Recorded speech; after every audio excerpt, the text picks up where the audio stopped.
Hey friends, tonight we're stepping away from the well-known myths and into the quieter stories, tales of the forgotten heroes of ancient Greece. Their names may not be famous, but their paths are just as rich, full of bravery, loss, and quiet triumph. If you enjoy these calm journeys through the ancient world, feel free to like the video and subscribe. And if a name in tonight's story stands out to you, tell us in the comments, what did you like or dislike about it? But enough of that. It's time to get comfortable. Let your thoughts slow down, listen to the lyre slowly fade into the Aegean, and let the stories do the rest.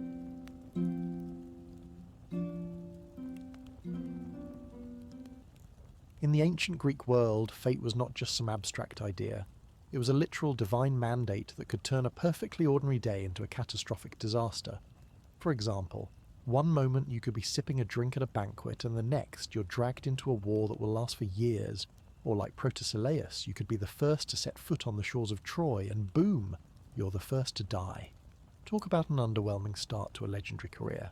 In the grand scheme of things, Protesilaus' destiny was sealed before he even knew it. Born in Phyllis, a rather peaceful, tranquil city, he was the son of Iphiclus and Anticlea, two people who probably didn't expect their son to become famous for any reason other than being a royal pain in the neck, as many young princes are. But fate, being the trickster it was, had other plans. Protesilaus had all the makings of a great hero. He was tall, strong, and most importantly, he had a burning sense of duty. Raised with the knowledge that honour was the highest pursuit in life, he dreamed of leading armies, winning battles, and of course, receiving a proper epic poem in his honour. Everyone loves a good ballad. But little did he know, his rise to glory would be cut tragically short by a prophecy that had been hanging over his head long before he stepped into his first pair of armour. You see, the gods, ever fond of meddling in mortal affairs, had decided that the first Greek soldier to step foot on the sands of Troy would die. It was a prophecy, a cosmic thank you from the gods to the Greeks for starting a war over a single woman. But it was a prophecy that Protesilaus, brave and eager as ever, could not escape. He didn't know this at the time, of course. If he had, maybe he would have kept his sandals firmly planted on the ship and avoided all that first-to-land nonsense. But no, duty called, and the warrior prince was ready to answer. And so, like so many heroes before him, he gathered his courage, donned his armour, and with a resolve that only someone completely unaware of their fate can have, Protesilaus marched forward to claim his destiny. If there's one thing that the Greek army needed in the early days of the Trojan War, it was a little bit of enthusiasm. Sure, they had Achilles, who was always ready for a fight, and Odysseus, who could talk circles around anyone, even the gods probably.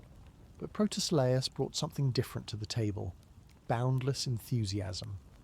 If the Greeks were all standing around staring at the walls of Troy, debating their next move, Protesilaus was the one jumping up and down, saying, "What are we waiting for? Let's go." And go he did. While others stood around pondering strategies, Protesilaus decided that strategy was overrated. The moment the ships hit the Trojan shore, he was already there, leading the charge. No one told him that he would be the first to step onto Trojan soil. In fact, if he'd known about the prophecy, he might have thought, first to land? Well, there's a nice sense of honour to that, I suppose. But there was no time for hesitation. He was on a mission, and nothing, not even a pesky little thing like destiny, was going to slow him down. Protesilaus' first steps onto the beach were less about tactics and more about proving a point. The Trojans had held the gates of Troy for years, and the Greeks had been more than happy to sit and wait, thinking that Troy's walls were invincible. But Protesilaus was having none of that. It was as if he thought, well, someone's got to be the first, might as well be me. And there, amidst the sound of waves crashing, spears clashing, and the distant shouts of his fellow soldiers, Protesilaus was officially the first Greek warrior to make history. Just a small feat, right? As soon as his boots hit the ground, he drew his sword with a flourish and shouted a battle cry that was, quite frankly, a little over the top for such an early stage in the conflict. He charged straight into the heart of the battle, undeterred by the fact that he was probably about to face some of the fiercest warriors known to man. And yet, his courage was contagious. "For Protesilaus!" echoed across the battlefield as the Greek army followed his lead, charging into Troy's defences like they'd just received a pep talk from a motivational speaker. The Trojan defenders were initially caught off guard, not just by the ferocity of the attack, but by how completely reckless and enthusiastic Protesilaus seemed. Hector, watching from the walls, likely shook his head and muttered something like, "Is this guy seriously leading the charge?" He didn't even think this through. But that was the thing about Protesilaus. He wasn't the kind of guy who would wait for the perfect strategy. He saw an opportunity and he took it. The Trojans had never expected such a bold move. In their minds, the Greeks were all about slow, tactical manoeuvres. Protesilaus proved them wrong by charging headfirst into chaos, and chaos, he found, was certainly his element. Sword in hand, Protesilaus fought with the kind of wild abandon that made the Trojans rethink their entire strategy. It wasn't just his sword skills that were impressive. It was his refusal to show fear, his willingness to take the battle to the heart of Troy. He fought with such determination that even the gods would have to stop and take notice. Zeus, with all his godly wisdom, probably muttered something like, "This guy's too eager for his own good." While other warriors might have been calculating, waiting for the perfect moment, Protesilaus was charging forward, cutting down Trojan soldiers with a mix of ferocity and humour, shouting things like, "If you're going to die today, you might as well enjoy the view of my sword." His humour was infectious, lightening the mood of the otherwise grim conflict. Achilles might have been the intimidating one, and Odysseus the planner, but Protesilaus was the guy you wanted in the thick of it, making the impossible feel like a walk in the park. It wasn't just his fighting spirit that earned him fame, it was the way he led by example. His men were inspired by him. They weren't following orders, they were following a man who had no plan but to win, and that was good enough for them. "Follow him and survive," they whispered to each other, even as they charged forward. His bravery in battle became a rallying cry for the Greeks. His sword cleaved through the air, a symbol of the Greek will to win, no matter the odds. But while Protesilaus was tearing through the Trojan lines, the gods were watching with their usual mix of amusement and indifference. They knew better than anyone that the first to land would not live to see the victory. While Zeus and Apollo might have chuckled at Protesilaus' boundless enthusiasm, they also knew his fate was sealed. "Ah, Protesilaus," they might have said, "you're too eager. Fate's already claimed you, and there's nothing even your sword can do about it." His story, it seemed, was already written, and while Protesilaus might have been charging forward with all the zest of a hero who didn't yet know his end, his rise to prominence was just the beginning of the story that would become a legend not just of bravery and recklessness, but of fate, heroism, and the ultimate cost of war. As the Greeks continued their siege of Troy, each day seemed to blur into the next, the weight of war sinking deeper into the bones of every warrior. The Trojans, though fiercely resilient, were beginning to falter under the pressure. Their walls, seemingly impenetrable, began to show signs of wear. Yet, despite these gains, the war seemed endless, with no clear path to victory. For Protesilaus, however, the question of victory was no longer his primary concern. The time for strategy and leadership had passed. The moment he had long feared, the moment his prophecy foretold, was fast approaching. He had known, ever since he'd first set foot on the shores of Troy, that his fate had been sealed. No amount of courage or prowess on the battlefield could change the prophecy. He would die here, in Troy, the first Greek to fall. The thought haunted him, but it also galvanized him. Protesilaus believed that if he were to fall in battle, it would be with honor, leading his men, fighting to the bitter end. He had faced death countless times on the battlefield, yet this time there was no escaping it. Fate, that omnipotent force that had guided so many Greek heroes, now hovered over him, a dark cloud waiting to unleash its inevitable storm. The turning point came during a particularly fierce confrontation. The Greeks had launched a full-scale assault on the Trojan gates, desperate to break through after years of siege. As the battle raged on, Protesilaus found himself in the thick of it, fighting at the front lines with a ferocity that even his enemies admired. But the gods, whose interventions had shaped so much of the war, had other plans for him. It was in the heat of the fight, as Protesilaus cleaved through Trojan warriors, that he encountered Hector, the Trojan prince and greatest of the city's defenders.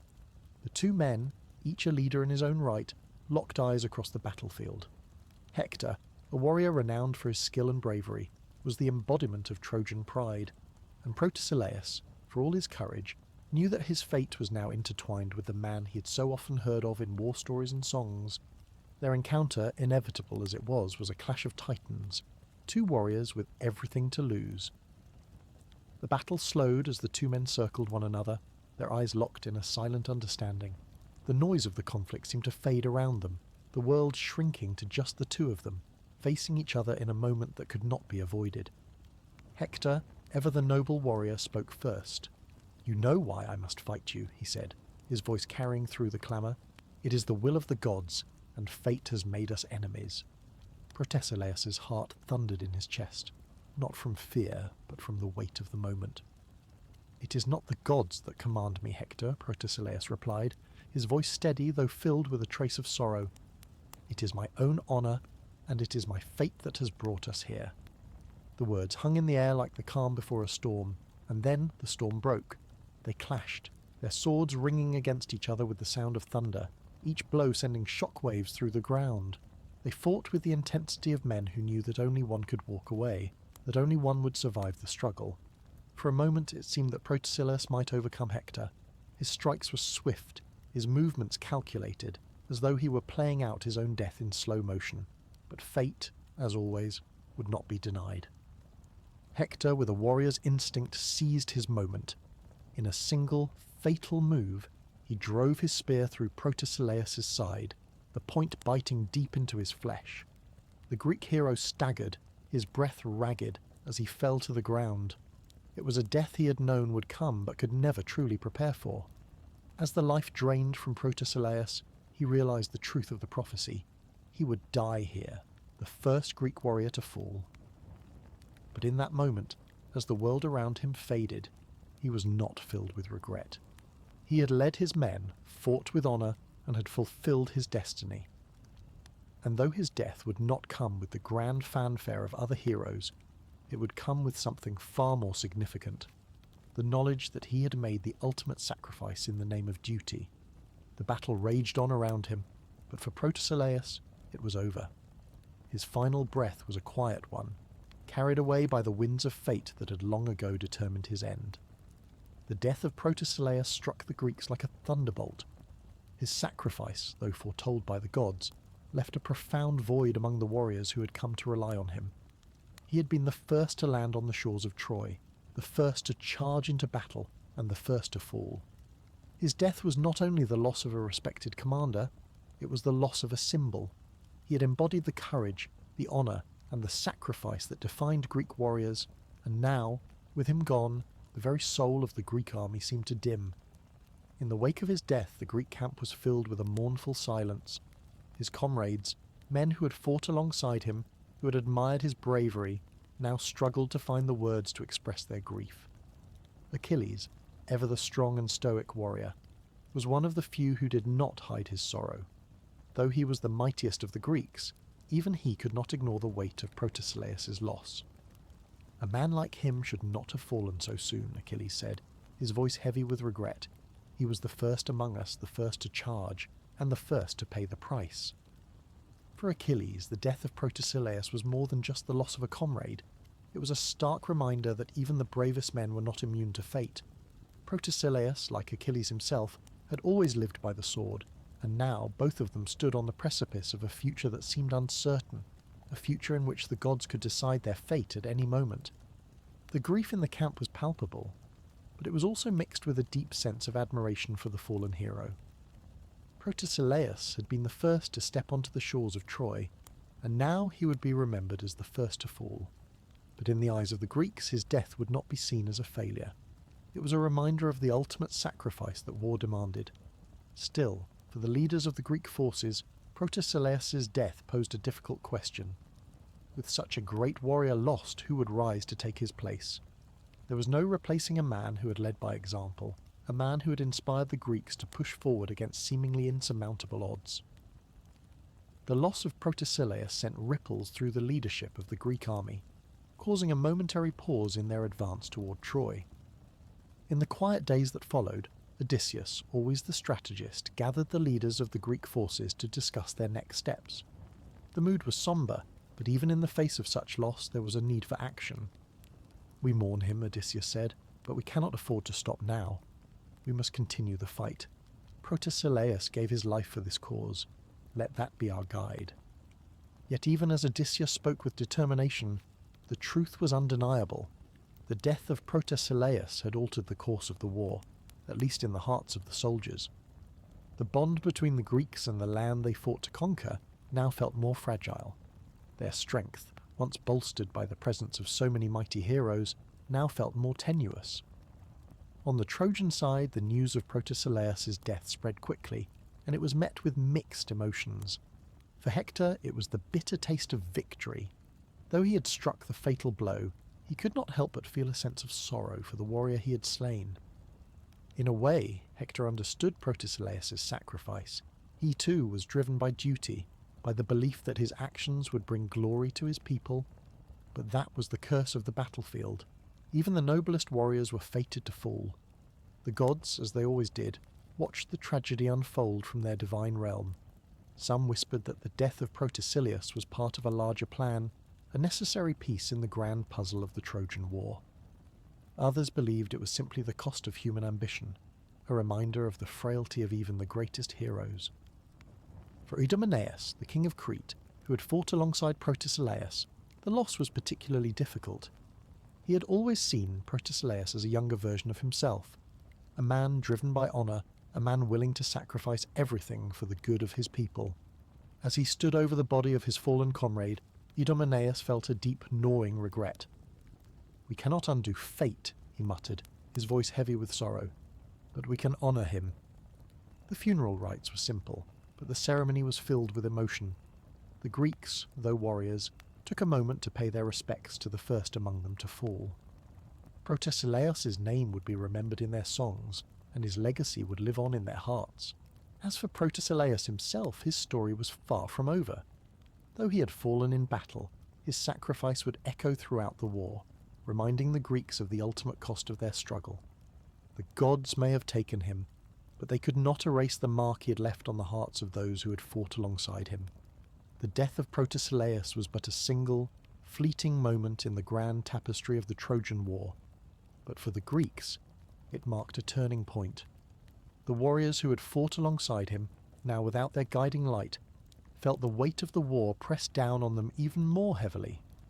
The loss of such a noble figure had shaken them to their core, but as the Greeks often did, they pressed on, driven by a sense of duty and the need to honour their fallen comrade. The Greek army, though devastated, rallied. Achilles, still filled with the rage that had fueled his earlier battles, took to the field with even greater fury. The Trojans, too, had felt the sting of Protesilaus' death, knowing that one of their fiercest enemies had been slain by their own hands. But the tide of the war was far from certain. In the midst of the ongoing struggle, the Greek gods, who had long watched over the war, began to intervene more directly. Zeus, who had long been aloof in his dealings with mortals, now began to take a more active role, guiding both the Greeks and Trojans in a seemingly never-ending battle of fate and will. And yet, as always in Greek mythology, the gods were as capricious as they were powerful. Despite the gods' interference, the war dragged on. The Greeks pushed forward with renewed intensity, spurred on by the memory of Protesilaus and the tragic cost of his death. His name became a rallying cry among the soldiers, for Protesilaus was heard in the ranks as the Greeks stormed the Trojan defences, each warrior fighting with the same intensity that had marked Protesilaus' short but glorious life. But it was not just the Greek warriors who felt the loss. Hector, the greatest of the Trojan warriors, was no longer fighting with the same vigour. His victory over Protesilaus, while significant, had cost him something too. He had killed a hero, a warrior of great honour. The gods, as always, had their own plans, and in the hearts of both armies, the memory of Protesilaus lingered like a heavy fog, reminding them of the high price of victory. In one of the final clashes of the war, Achilles and Hector would meet on the battlefield, two men whose destinies were now irrevocably tied to the fate of Troy. The battle between them, though legendary, would forever carry the weight of the fallen heroes that had come before them. It was the culmination of years of bloodshed, a final showdown between the greatest champions of each side. But even as they fought, the memory of Protesilaus hung in the air. The warriors in their final moments understood that no matter the outcome, they were merely pawns in a game far bigger than themselves. The Trojan War would come to an end, as all wars do, with great loss and tragedy. The Greeks would eventually sack Troy, burning it to the ground. But the cost of that victory was staggering. The gods had exacted their price, and though the Greeks would return home, they would do so haunted by the ghosts of their comrades, the memories of the men they had lost along the way. For Protesilaus, the price of his sacrifice was his life, but his legacy would live on far beyond the walls of Troy. His name would be sung in the halls of Greek warriors, not just as the first to fall, but as the symbol of the price of duty, the man who had given everything for the glory of his people. As for the men who survived, the war left them forever changed. Achilles, Odysseus, and the others would return to their homes, but the ghosts of their comrades, of Protesilaus, would never truly leave them. The war had claimed them all in one way or another, and the cost of victory would be felt long after the battle ended. The Trojan War had ended in the flames of Troy, but the death of Protesilaus lingered like the smoke from the city's burning ruins. His sacrifice, the first life claimed by the war, was not one that would be easily forgotten. Though many warriors had died in the battle, none had embodied the same tragic heroism as Protesilaus. He was the first to step onto the soil of Troy, and he was the first to pay the price. As the Greeks returned to their homes, the myth of Protesilaus spread, carried by the songs of bards and the whispers of warriors. His death was not seen as a failure, but as the ultimate act of bravery, sacrificing everything for his people and his duty. The Greeks, in their victorious return, could not forget the cost of their triumph, and the memory of Protesilaus served as a grim reminder of the price of war. But while his comrades moved on, Protesilaus' story remained a haunting one. In Phyllis, his hometown, a memorial was erected in his honour.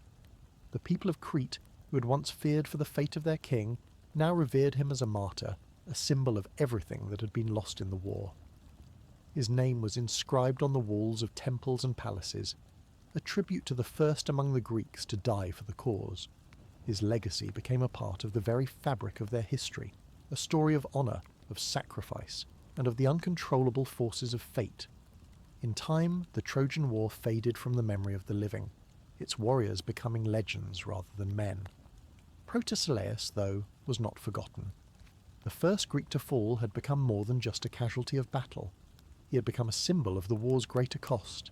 His name lived on in the epics that followed, sung by the poets who chronicled the deeds of the great heroes. But even as his legacy was celebrated, the gods continued to play their part. Hera and Zeus, ever watchful over the lives of men, ensured that the memory of Protesilaus would not fade. The gods, for all their intervention, did not take sides in the mortal realm. They simply watched as men made their choices and paid the price. Protesilaus had fulfilled his destiny, and though he had been a hero in life, it was in death that his true power as a symbol was realized. His name became synonymous with sacrifice, not just for glory but for a greater cause. In the years that followed, Achilles, Odysseus, and the other Greek heroes would be honoured, but Protesilaus' death remained a solemn reminder that even the mightiest warriors had their limits. His death taught them that there was no glory without sacrifice and no victory without loss. The gods might decide who would live and who would die, but it was the mortals who paid the price. Protesilaus' story became a cornerstone of Greek myth, a tale told not just to celebrate the bravery of heroes, but to remind future generations of the cost of war. His legacy was that of the first sacrifice, the first to fall for the cause, but also the first to embody the ideals that would shape future heroes: duty, courage, and the acceptance of fate. As the years passed, the grand epics of the Trojan War gave way to a quieter, more sombre remembrance of its fallen heroes. The songs of the great battles eventually grew quieter.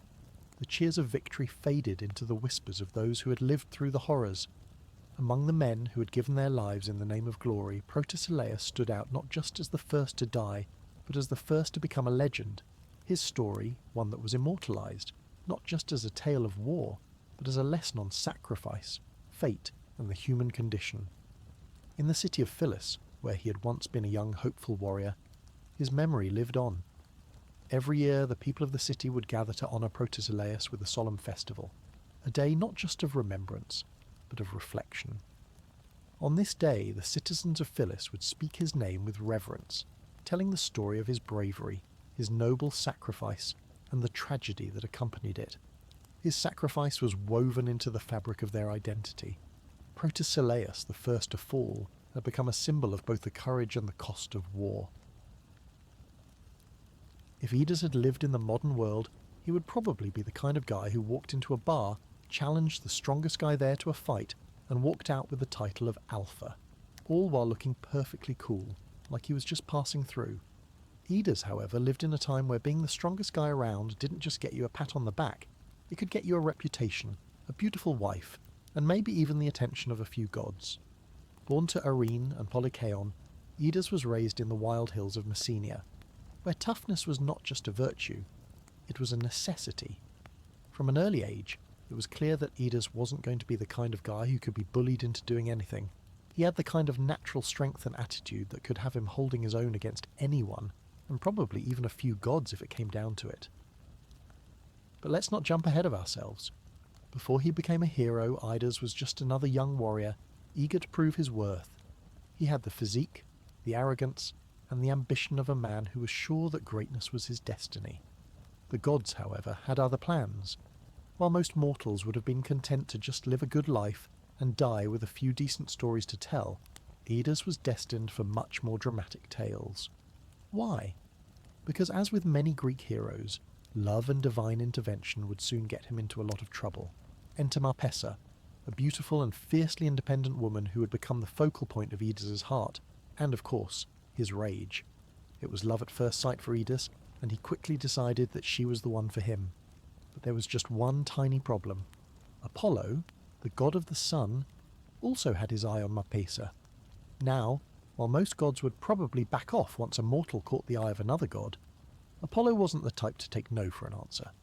The Greek gods were known for their lack of restraint when it came to things like love, pride, and throwing mortals into complicated situations.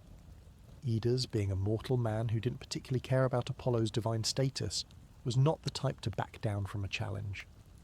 When Apollo and Idas found themselves in a standoff over Marpessa, it wasn't just a romantic rivalry. It was a battle for pride, for the heart of a woman, and of course, for the fate of a mortal against a god. Spoiler alert, mortal 1, god 0. Idas won the right to marry Marpessa, and that's when things really started to get complicated. But first, let's take a look at his rise to prominence, and how he became the kind of hero whose name would be written in the myths, but not exactly for all the right reasons. After winning Marpessa's hand from Apollo, Idas became not just a hero of Messenia, but also a name whispered across Greece.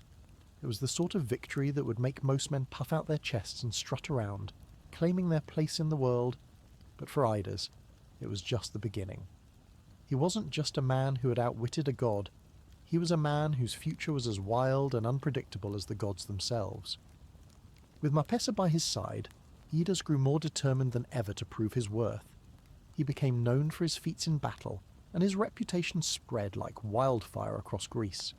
His greatest skill, aside from being able to outmuscle just about anyone in his path, was his ability to outsmart the very gods who had once tormented him.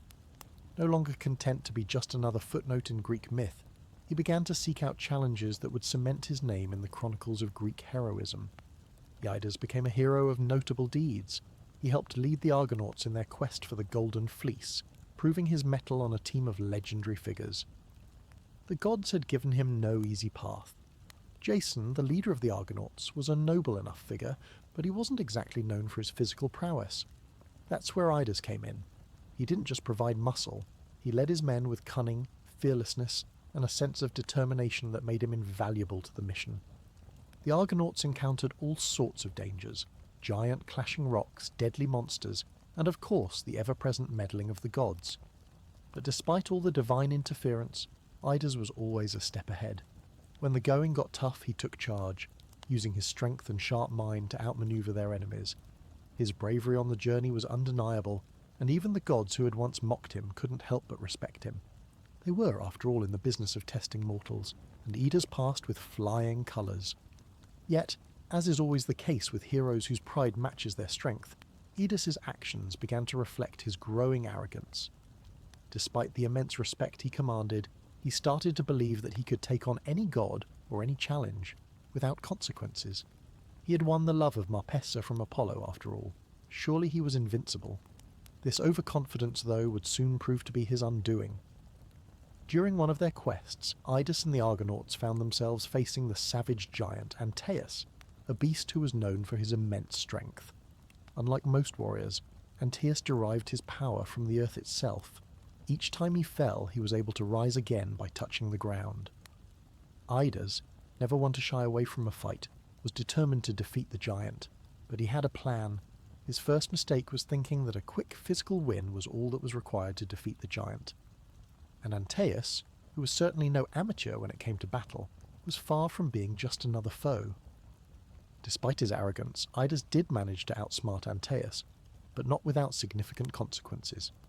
His victory was hard-earned and ultimately soured by a chain of events that led him to realize that the gods never fully let go of their pawns. He had managed to kill the giant, but in doing so, he unwittingly angered Hercules, who had once shared a bitter rivalry with the giant, believing that Idas had stolen his glory. Idas, who had once believed that he could do no wrong, found himself entangled in the divine games yet again. Though he was celebrated as a hero by the Argonauts and was praised for his strength and cunning, the gods looked on with amusement, knowing all too well that no mortal, especially one as prideful as Idas, was immune to their whims. By now, Idas had earned a reputation as one of the fiercest warriors in Greece. The Argonauts knew him as a leader, someone whose strength could turn the tide of battle, and even the gods, with all their power and might, had come to view him as a threat. It was clear to Idas that no one could match him, not even the gods. He had already bested Apollo, taken on Antaeus, and shown that his courage knew no limits. The more victories he earned, the more convinced he became that his fate was his own to control, that no god could decide his path but him. But there is a saying in Greek myth that the gods always have the last laugh, and, as it turned out, Zeus was about to have a good chuckle at Idas's expense. It all started when Idas and Marpessa were travelling in the lands of Macedonia. There, the couple encountered a powerful oracle, a seer who claimed that the gods would soon test their love and Idas's true strength. Naturally, being the bold, confident man he was, Idas brushed off the oracle's warning. What do gods know of love, he thought. What do they know of me? If the gods were going to test him, he was more than ready to face them head on. The test came sooner than he expected. While Idas and Marpessa were enjoying a rare moment of peace by a riverbank, a bolt of divine fury struck the earth. Zeus, in his infinite and often cruel wisdom, had decided that Idas's confidence had crossed the line into hubris, and it was time for him to face a divine reckoning. Without warning, Zeus sent a storm of lightning bolts to the skies, and Hermes appeared in a flash of light. The messenger god was tasked with delivering a message that would mark the beginning of Idas's downfall. "Idas," said Hermes, his voice tinged with divine authority, "you may have bested the gods once, but that arrogance will be your undoing. The gods will not tolerate this disrespect. The challenge now is not a matter of battle, but of spirit." With those words, Hermes vanished, leaving Idas shaken and confused. The storm that raged around him seemed to grow fiercer, and in a terrifying instant, Marpessa was swept away by the divine winds, her figure vanishing into the distance. Idas, in his fury and desperation, raced after her, determined to save her. But as he crossed into the mountains, he soon realized that the more he tried to catch up, the farther away she seemed. No matter how fast he ran, Marpessa remained just out of reach, as if the gods themselves were pulling her away. The winds howled louder, and Idas's exhaustion grew with each step. Finally, as he stumbled across a rocky precipice, a familiar voice rang out. "You cannot outrun fate, Idas," a cold voice called out from behind him. It was Apollo, the very god who had once loved Marpessa, who had now come to remind Idas of his place. "You believed that you could fight the gods," Apollo continued, his voice echoing with divine power, "but no mortal can ever outrun their own destiny. Your pride led you to this moment, and now it shall be your undoing." Idas, his legs heavy with the weight of the divine curse, collapsed to the ground, realizing the true nature of his error.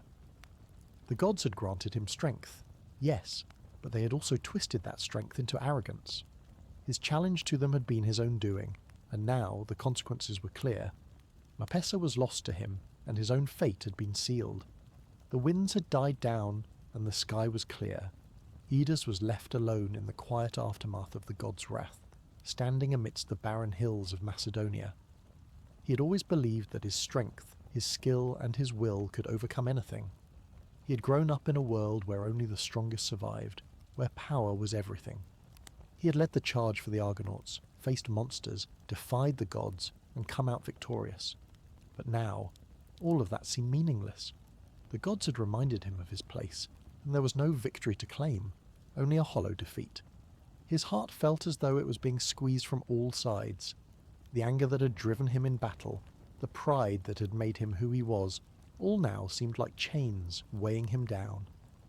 He could no longer look at the world through the eyes of a warrior who saw only glory and triumph.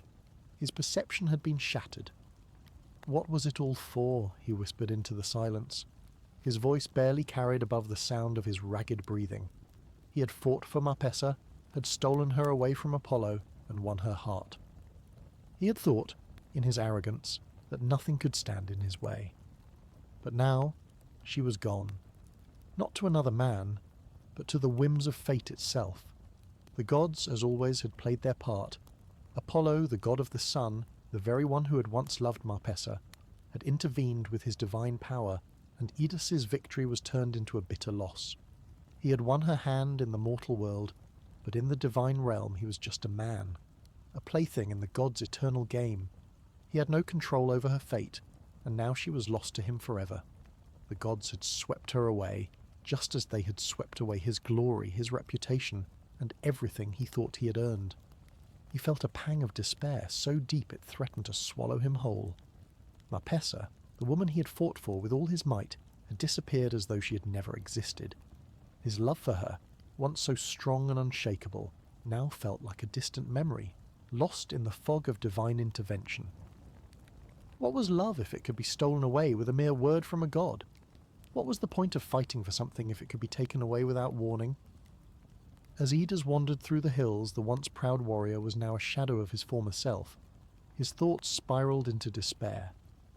What was I supposed to do? He asked aloud. But the mountains only echoed back his own pain. I loved her. I fought for her. But none of it matters. His mind raced, unable to find any answers. He could no longer blame the gods for his situation. The truth was that he had been blinded by his pride and his belief that he could control everything. He had always been so sure of himself, so certain of his place in the world.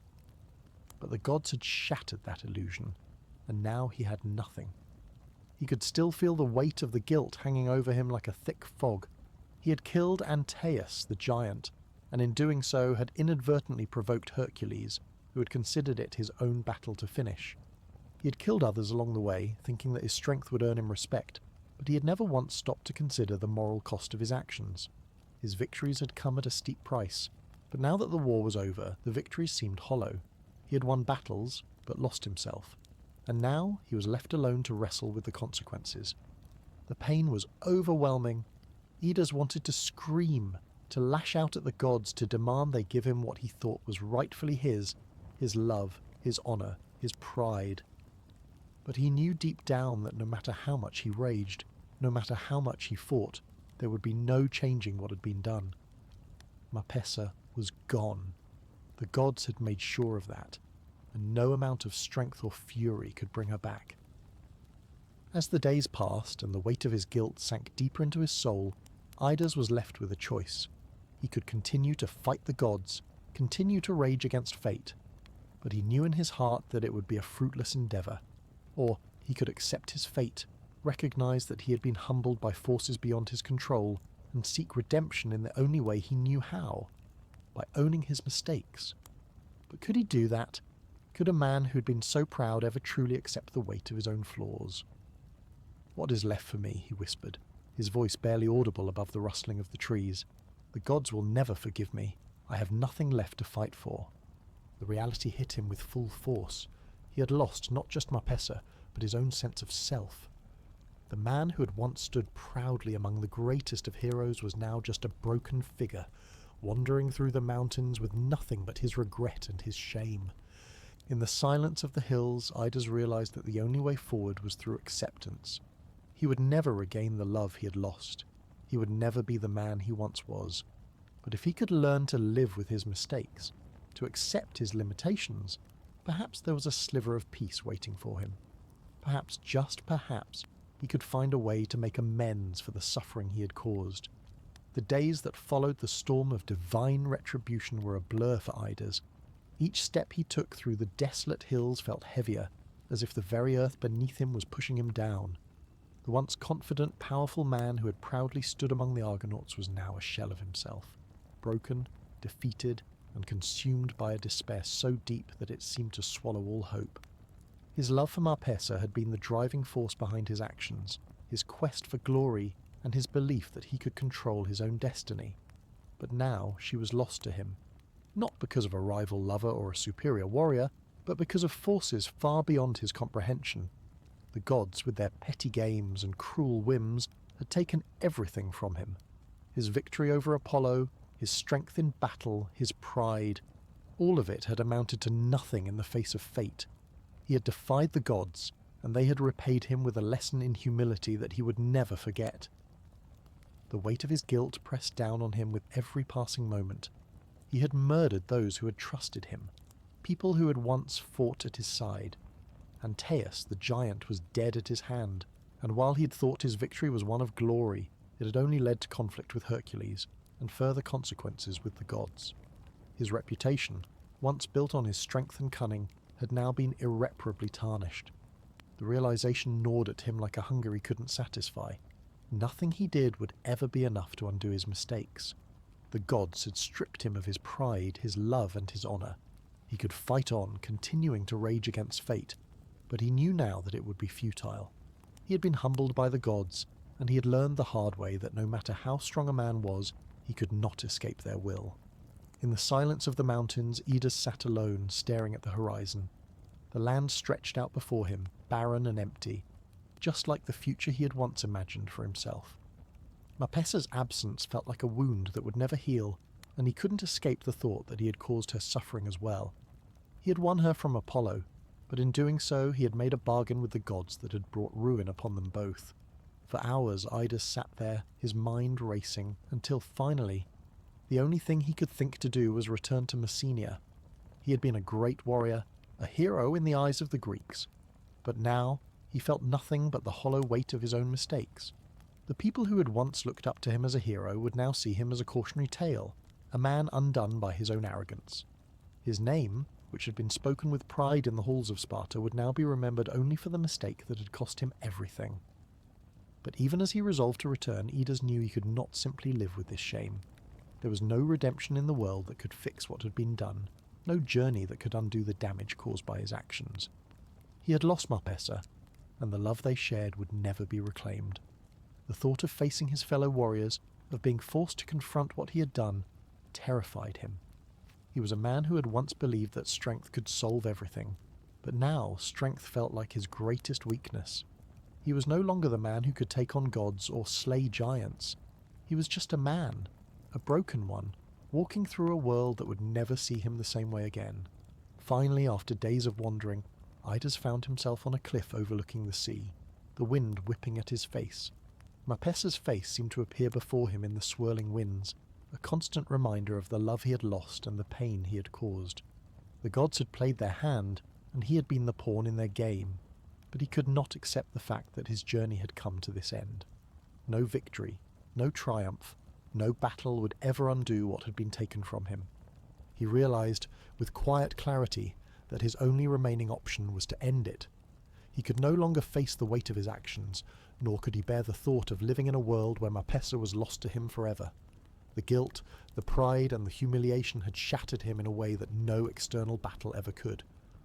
Idas had been a great warrior, but this was his final, most painful battle, accepting the fact that he had lost it all. As Idas knelt on the precipice, sword in hand, ready to end his pain, a strange thing happened.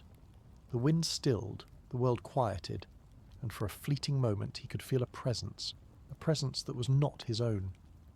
It was as if the gods themselves were watching him, waiting for him to make his final decision. He paused, feeling a deep sense of peace wash over him, as if the storm inside him had finally calmed. Perhaps. This is my fate, he whispered, but at least I will meet it on my own terms. With a final tragic decision, Idas ended his life. the sword plunging into his heart, and with it, the hope of any redemption. As the echoes of Oedipus's death faded into the quiet of the mountains, his legacy was sealed, not with the glory of battle, nor with the triumphs of a victorious hero, but with the tragic and painful consequences of his own pride. The gods who had so eagerly tested him had finally shown him the true weight of his defiance. After his death, Idas's name lived on, but not in the way he might have hoped. The tales of his strength, his daring feats on the battlefield, and his victory over Apollo were still told by the bards, but they carried an undercurrent of tragedy. No longer was he remembered as the hero who had fought valiantly for the Golden Fleece or the brave warrior of the Argonauts. Instead, his story became a warning, a stark reminder that even the greatest heroes could be undone by their own arrogance. The Greek soldiers who had once stood by Idas now looked at his memory with a mixture of awe and sorrow. How could the man who had so boldly taken on the gods have fallen so tragically? How could someone with such immense strength and courage have been destroyed by the very pride that had made him who he was? The answer, of course, was simple: hubris. Idas had believed that he was invincible, that no god could stand in his way, and in the end it was his arrogance that brought him to ruin. His story became a tale for mothers to tell their sons, a tragic myth woven into the fabric of Greek culture, one that emphasized the importance of humility in the face of divine power. In Messenia, where Idas had been born and raised, his death was mourned quietly. The people of his homeland had lost one of their greatest warriors, but they knew that his story was no longer one to be celebrated. Idas, despite his valour, was a man who had been consumed by his own pride and had lost everything because of it. His name would not be etched on monuments of victory or sung in the halls of honour. Instead, he would be remembered as a tragic figure, one whose downfall was inevitable because he could not reconcile his pride with the will of the gods. Even Marpessa, the woman for whom he had fought so fiercely, could not escape the shadow of Idas's legacy. While her love for him had once been genuine, she could not deny the pain of his mistakes, the pain of losing him to his own folly. Idas had been the man she loved, but he was also the man who had destroyed himself with his own hands. She would forever be linked to his story, not as the woman who had been swept away by love, but as the woman who had been caught in a tragic dance with fate, a woman who had loved a man who had ultimately lost his way. The gods, ever watchful, did not feel pity for Idas. Zeus, who had witnessed the rise and fall of countless mortals, saw in Idas the classic example of how pride could bring even the strongest to their knees. He had no sympathy for those who defied him, but even he could not ignore the lessons that Idas's story left behind. It was a reminder to all mortals that no matter how great they might be, they were always at the mercy of the gods. And for Idas, who had spent his life challenging fate, his legacy became a tragic symbol of how the greatest hero could fall when he underestimated the power of divine will. In the quiet aftermath of Oedipus's death, his story became a legend, not the kind that inspires songs of glory and heroism, but one that rings with a painful, cautionary tone. His name, though spoken in the halls of heroes, was no longer one to be revered with the same admiration as the likes of Achilles or Heracles. Instead, Idas was remembered for a far more complex reason: his tragic fall, his prideful defiance, and the price he paid for his arrogance. For the Greek world, Idas became a symbol of the dangers of hubris, the fatal flaw that had led so many heroes to their doom. Unlike other heroes whose lives were marked by grand victories and heroic deeds, Oedipus's story ended not with glory but with regret, a lesson learned too late. His legacy was one of tragedy, showing that even the mightiest warriors could fall, not because they were defeated by enemies or gods in open battle, but because they refused to see the forces beyond their control. Over time, his tale spread across the land, but it was never told in the same reverent tone reserved for those who had earned true honour. Instead, Oedipus's story was often shared as a warning to young warriors and ambitious men. Do not let your pride blind you to your own limitations. Even the gods can humble the strongest of men. Idas, with all his strength and valour, had come to embody the cost of ignoring divine will, an important reminder that no mortal, no matter how powerful, was exempt from the gods' judgment. In the lands of Messenia, where Idas was born, his story was woven into the very fabric of the region's identity. His tragic fate resonated deeply with the people of his homeland, who had once been so proud of his heroic deeds. But even there, The tale of Idas was no longer one of inspiration. It was a tale of humility. The people honoured the memory of his strength, but they also understood the lesson his life imparted. Strength alone is not enough to conquer fate, and in his death, Idas taught them the true meaning of pride and humility. For Marpessa, the woman for whom Idas had once fought so fiercely, the pain of his loss remained with her for the rest of her days. Though she had loved him deeply, his fate had been sealed by his own actions. The gods had intervened in their love, and Marpessa, in her own quiet sorrow, realised that she too had been a victim of fate's cruel game. Her love for Idas would never fade, but she would spend her days living with the understanding that sometimes love alone cannot overcome the forces of the gods. And so, Idas was remembered as a tragic hero, a man who had the strength to defeat armies, the courage to challenge gods, and the determination to fight for love, but ultimately he could not fight the inevitable consequences of his own pride. His name lived on, not in the songs of glorious victory, but in the whispered warnings of the elders, passed down to the next generation of heroes who would learn from his mistakes. In the grand scope of Greek mythology, Idas's place was not among the great and unchallenged heroes, but among those who had failed to heed the lessons that all warriors must learn, that true strength comes not just from power, but from knowing when to bow before the will of the gods and when to accept the limits of one's own mortal nature. The story of Philoctetes is one of those classic cases of heroism that seems to go horribly wrong, and yet in the end works out in the most unexpected way. Philoctetes, born to the warrior Poias, was one of those rare heroes whose archery skills were so exceptional that even Heracles, yes, the demigod who literally wrestled lions, slew hydras and stopped rivers, decided, you know what, this guy should carry my bow. And so, the legendary Heracles' bow was passed to Philoctetes, making him the ultimate marksman of his time. With his ability to shoot with incredible accuracy, he could have probably hit a bullseye from 100 yards away, while blindfolded, standing on one foot and juggling flaming torches.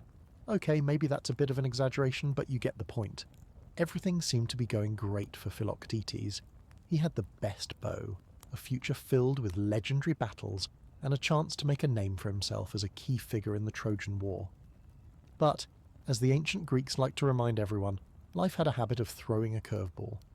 While on the way to Troy, things took a nasty turn when Philoctetes was bitten by a snake on the island of Lemnos. And not just any snake. This one had a venom that caused a horrendous infection. To top it all off, the wound began to smell so terrible that even the most seasoned warriors began to wonder if it was worse than a centaur's gym locker room. Naturally, being the compassionate heroes they were, the Greeks decided the best course of action was to abandon Philoctetes on the island. Their reasoning? We can't deal with the stench. Let's just leave him there and move on. Now that's some real heroic behaviour, right? Leave the guy who's carrying Heracles' bow, the one thing that could win the war, stranded in the middle of nowhere because, well, he smells bad. Classic. But Philoctetes wasn't one to be defeated so easily. He survived on Lemnos for nearly a decade, living alone with only his bow and his frustration. Through all the pain and loneliness, he clung to his weapon, perfecting his skill, and secretly plotting the day he'd finally make those who abandoned him wish they hadn't. Maybe they were getting some karma in their future. After all, who leaves a guy with a magic bow on an island? Bad move, Greeks. Bad move. After Philoctetes had been abandoned on Lemnos for years, living in isolation, nursing a horrible snake bite, and developing a deep distrust for anyone who didn't bring a bottle of air freshener, the Greeks realised something important. They needed him. Why? Well, it turns out that the whole Trojan War thing wasn't going as smoothly as they'd hoped. The prophecy was clear.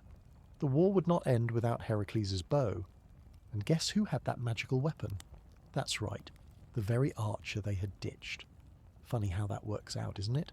So after much soul-searching, and probably a lot of awkward meetings with the Greek leaders, the Greeks sent Odysseus and Diomedes to Lemnos to bring Philoctetes back into the fold. Now, you'd think that after all that time they might show up with a big apology cake or a grand gesture, but no, they basically just knocked on his door and said, "Hey, we need that bow. Want to come back to Troy? We promise not to leave you alone this time." Philoctetes was understandably not impressed. After all, they had abandoned him for years with only his bow and painful memories as companions. So when Odysseus and Diomedes arrived to ask for his help, Philoctetes didn't immediately jump at the chance to help the Greeks win the war. Instead, he gave them a hearty lecture on how betrayal stinks, and not just in the literal sense. "You left me here," he said, shaking his head. "Left me alone for years to rot on an island, with nothing but this stinking wound and my bow. And now, you come here asking for my help. No apology, no sorry for abandoning you, just a, hey, can you help us win the war?" But of course, even Philoctetes, with all his anger and resentment, knew that the Trojan War was the most important thing happening in the world. He had spent years thinking about this moment. Could he hold a grudge forever? Could he really sit this one out and let the Greeks flounder without him? The decision was tough, but after a good bit of grumbling and probably a lot of thinking, Philoctetes agreed to return with Odysseus and Diomedes, ready to join the Greeks once more, under one condition. If they wanted him back, they had to promise that they would never leave him behind again, no matter how bad the situation got. No more islands, no more betrayals, no more suffering alone.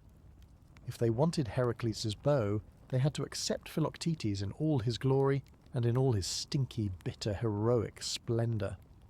Once he rejoined the Greek army, it didn't take long for Philoctetes to prove that he was more than just the guy who had been abandoned. He was the hero who had helped turn the tide of the war. His bow, which had been left behind all those years ago, was now the weapon that ultimately led to the downfall of Troy. Philoctetes' skill with the bow was unmatched.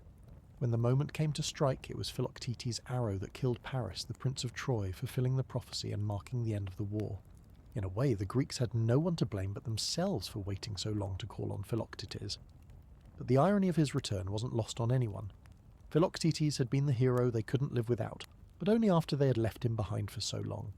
His ultimate victory was just as much about forgiving the Greeks for their betrayal as it was about exacting revenge on the Trojan forces. Returning to the Greek army was no easy feat for Philoctetes. Though the Greeks had begged him to come back, and he had agreed, eventually his heart was still heavy with years of betrayal and suffering. The Greek army was, in many ways, the same group of people who had abandoned him on the island of Lemnos, leaving him to endure his wound and isolation for nearly a decade. Sure, they came with promises and apologies, but how could Philoctetes easily forget what they had done to him? When Philoctetes first rejoined the ranks of the Greek army, he couldn't help but feel like a shadow of his former self. Yes, he still had Heracles' bow, the weapon that would bring the Greeks their victory, but something had changed inside him. The old Philoctetes, the one who was full of fire and vengeance, was now replaced by a more thoughtful and hesitant version of the warrior. Every time he looked at his comrades, he couldn't help but wonder, did they truly see him as a hero again, or just a convenient weapon to win the war? His anger wasn't just aimed at the Greeks, it was also directed inward. The years on Lemnos had changed him. He had endured more than most heroes, and in his solitude, he had reflected on his own identity and his place in the larger world. Now that he was back among the very people who had once discarded him, Philoctetes struggled with feelings of worthlessness and doubt. Was he just a pawn in a larger game of war, or was his place in the world more meaningful than the betrayal that had defined so much of his life? As the Greek forces prepared for another attack on Troy, Philoctetes' role became clearer. The warriors were desperate. The battle needed Heracles' bow, and only Philoctetes could wield it. Yet even as he took up the legendary weapon once again, he couldn't shake the feeling of being used. This wasn't the glorious return he had imagined. It wasn't a triumph of heroism, but rather a forced reconciliation with those who had betrayed him. He had been the forgotten hero, but now, just as he had predicted, they wanted him back to solve their problems. Philoctetes knew that he couldn't simply forget the years of suffering and isolation. How could he forgive them so easily? The final test of his internal struggle came during the Trojan War's most critical moment, the battle against Paris, the Prince of Troy. The Greek prophecy had been clear. The war would end when Paris was slain by the arrow of Heracles' bow, and now Philoctetes stood poised to fulfill that prophecy. But as he drew the bowstring back and aimed at Paris, Philoctetes paused. The entire Trojan War had been defined by betrayals, deceit, and loss. Philoctetes had been abandoned by his comrades, and he had come to resent the very gods who had allowed his suffering to continue. And now, the moment had come. He could end it all. But as he stood there, poised to strike, something within him hesitated. Was this his moment for redemption? Or was he still in some way simply the hero who was summoned only when needed? In that moment, Philoctetes understood something profound. True heroism wasn't about individual glory, nor was it about seeking revenge on those who had wronged him. It was about purpose, about fulfilling a greater role in the world, despite the suffering and pain that had come before. He had the power to end the war, and in doing so he could bring peace to his people, even if it meant sacrificing the bitterness he still held. With that realization, Philoctetes released the arrow. The shot was true. Paris fell, and the Trojan War came to its fated conclusion. In that moment, Philoctetes was no longer the man left behind. He was the hero who fulfilled his destiny. The very bow that had been gifted by Heracles now fulfilled its purpose, bringing an end to the war and securing Philoctetes' place in the annals of Greek myth. After the Trojan War ended and the Greeks returned to their homes, Philoctetes' role in the fall of Troy became a symbol not only of victory, but of personal resilience and forgiveness. His actions during the final stages of the war proved that heroism was not just about battle prowess, but also about understanding the cost of war and the importance of reconciliation. Though Philoctetes had been betrayed by the Greeks, his return to the fold and his role in the death of Paris had a profound effect on the Greek army. The story of his suffering on Lemnos and his forgiveness of those who had abandoned him became a powerful narrative. It served as a reminder that a true hero doesn't simply conquer enemies in battle, but also conquers their own inner struggles, overcoming the pain of betrayal and transforming it into something greater. Back in Thrace, where Philoctetes made his home, the hero was celebrated not just for his role in ending the Trojan War, but for the wisdom he brought back with him. The time he spent alone on Lemnos had given him a rare perspective on life, heroism, and humanity. Instead of seeking endless glory or revenge, Philoctetes became a figure of humility and leadership, teaching those who sought him out that the true path of a hero was not defined by endless conquest, but by the strength to forgive and the courage to rise above the past. Diomedes, one of the greatest warriors of the Trojan War, often sought Philoctetes' counsel, admiring the way Philoctetes had overcome such personal agony to become a hero of such magnitude. Though Diomedes himself had grown into a leader of the Greeks, he respected Philoctetes' approach to leadership, which was not about commanding with strength, but about understanding when to act and when to rely on others. Over time, Philoctetes became a symbol for many heroes who would follow in his footsteps. His story was told far and wide, not just for the way he had helped bring down Troy, but for the personal journey he had endured. Heroes like Achilles, Odysseus, and Nestor, all of whom had their own complicated relationships with the gods and fate, saw in Philoctetes a reflection of their own struggles. They saw that a hero was not just a warrior, but a person who could rise above pain, forgive those who wronged them, and find the strength to continue, even when the odds seemed insurmountable. Philoctetes' journey was not just about fighting in the Trojan War or defeating enemies. It was about the emotional battle that came with the warrior's life, the cost of betrayal, the pain of abandonment, and the burden of isolation. He became the living embodiment of what it meant to be a hero, who was tested by the most difficult challenges, not just in the physical world, but in the inner world of forgiveness, acceptance, and redemption. The impact of Philoctetes' story was also felt in how heroes viewed their relationship with the gods. Though Philoctetes had been abandoned by the Greeks and left to suffer on Lemnos, he had never turned his back on the gods. In fact, his ultimate victory was a testament to his understanding that strength came not from individual might, but from the divine connection he had maintained despite his suffering. His bow, a gift from Heracles, was an artifact of the gods, but it was Philoctetes' character, his willingness to forgive, and his inner strength that made him the true hero. When the younger generations of heroes looked to Philoctetes, they saw him as an example of grit and grace under pressure. His name became synonymous with the idea that true heroism didn't mean always fighting for glory. It meant understanding your place in the world, embracing your weaknesses, and knowing when to act for the greater good. In the later years of his life, Philoctetes became more than just a war hero. He was a mentor, a figure to whom other heroes came for advice, not on how to swing a sword, but on how to navigate life's trials. It was not the bloodied victories that defined him, but the moral victory he had earned over his own suffering. He showed that a hero could be someone who faced both external battles and inner struggles. and that true strength lay in overcoming not just the enemy in front of you, but the enemy within. The legacy of Philoctetes was one of transformation, showing that heroism was not a fixed state. It was a journey. It was a path of redemption, of overcoming pain and forgiving those who wronged you, and of realizing that even in the most difficult times, a hero's purpose could be greater than individual glory.